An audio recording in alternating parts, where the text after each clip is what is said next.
आज एक सवाल का जवाब दें कि हमारे बीच में राजेंद्र पाल गौतम जी हैं, जो 2 बार विधायक रहे आम आदमी पार्टी से और मंत्री रहे। आप मंत्रिमंडल से क्यों हटे? राजेंद्र पाल गौतम जी डॉक्टर बाबा साहब भीमराव अंबेडकर जी के अनुयायी हैं और डॉक्टर बाबा साहब भीमराव अंबेडकर जी का मिशन चलाते हैं। अनुसूचित जाति, जनजाति और समाज के उन वंचित वर्गों को जिनको सामाजिक न्याय नहीं मिल पाता, उनकी आवाज बनते हैं। क्या ये आपका कसूर था मंत्री महोदय? ये सवाल केजरीवाल जी को और आम आदमी पार्टी को देना चाहिए कि क्यों कैबिनेट से हटे राजेंद्र पाल गौतम जी। सिर्फ तस्वीर लगाना बाबा साहब भीमराव अंबेडकर जी का ये काफी नहीं। दिल्ली में बीजेपी की केंद्र सरकार और केजरीवाल जी की आम आदमी पार्टी की राज्य सरकार ने यहां के सामाजिक संरचना को जो बुरी तरह तहस नहस किया, उसका दोनों पार्टियों को, भारतीय जनता पार्टी को और आम आदमी पार्टी से यहां की जनता जवाब मांगती है। जब संविधान की मूल भावनाओं की धज्जियां उड़ाते हुए सीएए, एनआरसी, सीएए लाया गया, संविधान की मूल भावनाओं को डिस्टर्ब करते हुए उसके विरोध में देशव्यापी धरने हुए, दिल्ली में भी धरना हुआ, तो भारतीय जनता पार्टी कसूरवार है उस कानून को लाने की। लेकिन जब शांतिपूर्वक धरना हुआ तो उस समय भारतीय जनता पार्टी की सरकार के कृत्य के विरोध में धरना चला, तो केजरीवाल जी, आम आदमी पार्टी का उस समय क्या स्टैंड रहा? जो जख्म थे, क्या उन जख्मों पर आपने मरहम लगाना भी उचित नहीं समझा? दिल्ली दंगों से कराह रही थी। उस समय आम आदमी पार्टी की सरकार प्रदेश में थी, आज भी है। उस समय कहां थी आम आदमी पार्टी, कहां थे केजरीवाल जी? क्या उस समय जो पुलिस ने तमाम ऐसे लोगों को जेल में डाला, ज्यादतियां हुई, बहुत से लोग ऐसे हैं जिनको पता था कि ये गलत भेजे जा रहे हैं, लेकिन उस समय केजरीवाल साहब को दिल्ली के मुख्यमंत्री के रूप में वहां जो लोग प्रताड़ित किए जा रहे थे, उनके जख्मों पर मरहम लगाने जाना चाहिए था, लेकिन वो उस समय गायब रहे। और चुनाव में फिर समाज में फिर सबके उनको सहयोग भी चाहिए और वोट भी चाहिए। जिस समय दिल्ली में, देश भर में लोग कोरोना काल में ऑक्सीजन के लिए तड़प रहे थे, लोग सांस लेना दूभर हो रहा था, हॉस्पिटल और बेड के लिए तड़प रहे थे, उस समय एक अभी लड़ाई दोनों लड़ रहे हैं। एक शीश महल की लड़ाई लड़ रहा है और एक राजभवन की लड़ाई लड़ रहा है, राजनिवास की लड़ाई लड़ रहा है, राजमहल की लड़ाई लड़ रहे हैं। उस वक्त जब हॉस्पिटल नहीं मिल रहा था मरीजों को, लाशों के अंबार थे, दवाएं नहीं मिल रही थी और अपने पीड़ितों को लेकर लोग घूम रहे थे, जनता का दिमाग भटकाने के लिए दोनों केजरीवाल जी और मोदी जी, दोनों की सरकारों ने जुगलबंदी कर कोरोना को भी सांप्रदायिक रूप देने की कोशिश की, और जिस समय उसको सांप्रदायिक रूप दिया जा रहा था, दिल्ली के मुख्यमंत्री के रूप में केजरीवाल जी, आपको दिल्ली की जनता याद कर रही थी कि दिल्ली का गार्जियन आएगा और वो हमारे मरहमों पर, जख्म पर मरहम लगाएगा। लेकिन आप उस समय जुगलबंदी चल रही थी भारतीय जनता पार्टी और आम आदमी पार्टी की। जिस समय कोरोना को सांप्रदायिक जामा पहनाया जा रहा था। ये सारे सवाल आज भारतीय जनता पार्टी को भी देने होंगे और आम आदमी पार्टी को भी देने होंगे। और हम सिर्फ सवाल ही नहीं पूछ रहे, हम अपनी पार्टी का विजन भी जनता के सामने रख रहे हैं।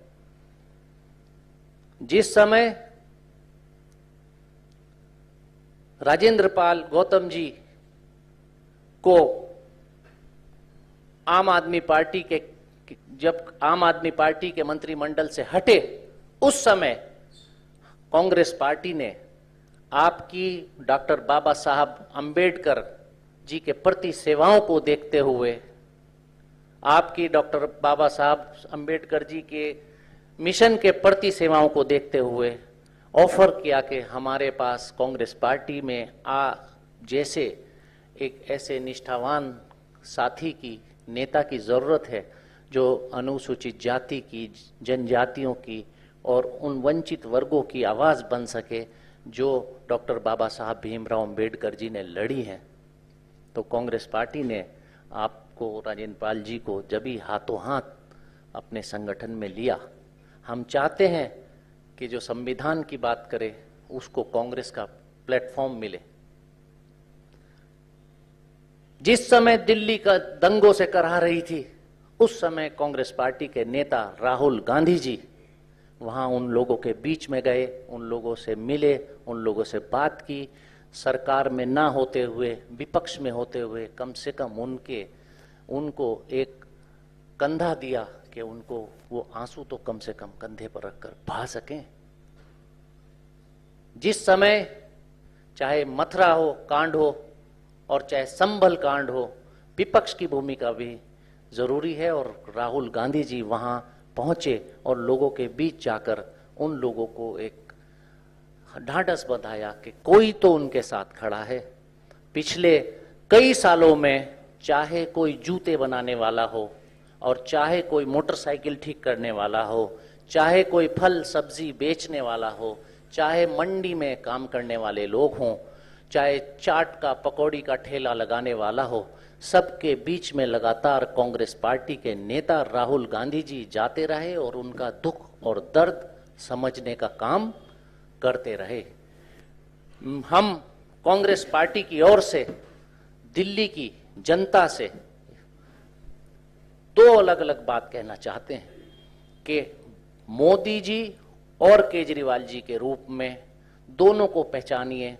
दोनों सिर्फ चुनावों में आएंगे और आपके बीच में संविधान की भी बात करेंगे, डॉक्टर बाबा साहब भीमराव अंबेडकर जी की भी बात करेंगे, सामाजिक समरसता की भी बात करेंगे।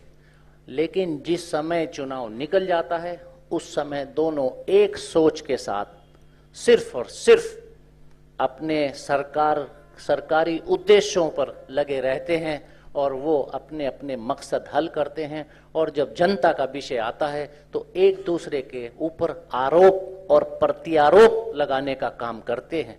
दूसरी तरफ कांग्रेस पार्टी सत्ता में रही हो तो समाज को इकट्ठा रखने की कोशिश पार्टी ने की और सभी के लिए बराबर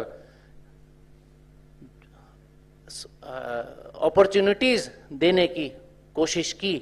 और अब जब सरकार में नहीं है तब भी विपक्ष की अपनी जिम्मेदारी निभाते हुए कांग्रेस पार्टी पूरी तौर से, कोविड हुआ तो हमारे सभी वॉलेंटियर्स, यूथ कांग्रेस, सभी नेता हमारे जितनी भी सुविधा ऑक्सीजन संबंधी हो सकती थी वो प्रदान करने की कोशिश की। सड़कों पर आप लगातार देखते रहे होंगे कि हमारे साथी, हमारे सभी लोग अपने अपने स्तर पर, अपनी अपनी जगह पर लोगों के बीच में रहे। कहीं राशन की कमी हुई तो राशन पूरा देने की कोशिश की, और कहीं ऑक्सीजन की कमी हुई तो वहां जहां भी संभव हुआ ऑक्सीजन, सीमित संसाधनों के अंदर ऑक्सीजन पहुंचाने की कोशिश की, तो कांग्रेस पार्टी अगर सत्ता में आती है तो ये सामाजिक ताना बाना जो इन दोनों दलों ने तोड़ा है, जो यहां नफरत का जहर घोला है, उस नफरत के जहर को हम लोग खत्म करने का काम करेंगे। कांग्रेस पार्टी एक विश्वसनीय पार्टी है,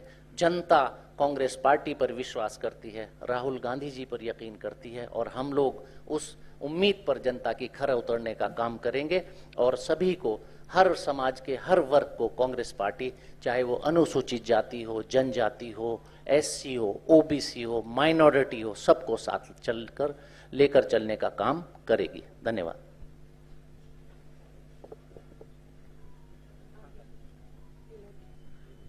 मैं निवेदन करूंगा, हमारे बीच में दिल्ली सरकार में मंत्री रहे राजेंद्र पाल गौतम जी, वो अपने विचार रखें। नमस्कार साथियों, मैं आपके सामने अरविंद केजरीवाल का असल चेहरा सामने रखना चाहता हूं। आप सबको पता है कि अरविंद केजरीवाल जी अपनी एक तरफ डॉक्टर बाबा साहेब अम्बेडकर और दूसरी तरफ शहीद भगत सिंह जी की पोर्ट्रेट लगाते हैं, लेकिन आपको ये जान के ताजुब होगा कि वो इन दोनों से ही नफरत करते हैं। फोटो लगाते हैं लेकिन उनकी विचारधारा के बिल्कुल खिलाफ हैं। आज तक आपने अरविंद केजरीवाल जी के मुंह से जाति जनगणना के संदर्भ में एक भी स्टेटमेंट आज तक कभी नहीं सुना होगा। सभी जाति, सभी धर्म के लोगों को समान रूप से हिस्सेदारी, भागीदारी मिले, इस विषय पर भी आपने आज तक केजरीवाल जी के मुंह से एक शब्द नहीं सुना होगा। सामाजिक न्याय पे वो कभी बोलते नहीं है। और एक और चेहरा मैं आपको बताता हूं कि दिल्ली सरकार का एकमात्र स्कूल सिरसपुर, नजफगढ़ विधानसभा में सिरसपुर जगह पे एक रेजिडेंशियल स्कूल चलता था।